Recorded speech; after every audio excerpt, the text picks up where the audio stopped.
Good evening. One of the best known and most loved voices on British radio, Steve Wright, has died suddenly at the age of 69. He broadcast on BBC Radio 1 and Radio 2 for more than 4 decades, famous for his daily show, Steve Wright in the Afternoon, which was listened to by millions.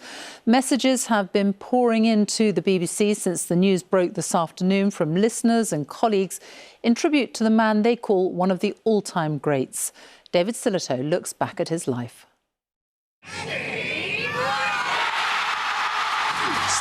Wright in the Afternoon. All right, now just after 2 o'clock now. Today, have we got a lot of stuff for you? Steve Wright in the Afternoon, a programme that spanned more than 40 years of radio history. Standby studios, action. It was only just over a year ago that it came to an end, but this afternoon, Radio 2 was the bearer of some sad news. It's really hard to know what to say about the news of Steve Wright's passing, except we are all absolutely devastated. It is a shock. It was only days ago listeners heard this sign-off from his Sunday love songs. And I'm back for more love songs next Sunday. Oh, is he really? Are you a movement? Oh, great. And for those who've worked with him over his years at Radios 1 and 2, he was more than just another DJ.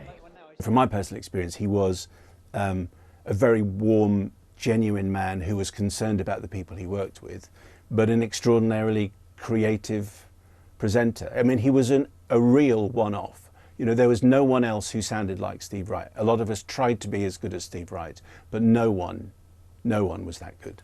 Steve Wright, 94. That style, the posse, Mr. Angry, voiceover man, it was zany, funny, and at its peak it had 7 million listeners a day. And the bride is 107. Yes! I think it was just because it was something different. It was slightly subversive. There's a little bit of satire in there. And it wasn't like, there you go, that's the great sound of. Behind the fun and laughter was a radio perfectionist. This cacophony of sound that was his show was so full of life. I think that's why we're all finding it so hard, because we can't believe that life has gone. Hello, good evening, and welcome to Top of the Pops with the sound. He did present Top of the Pops and a few TV shows, but his home and where he shone was behind the microphone. Steve Wright, professional, slick, funny, and a master of the art of radio.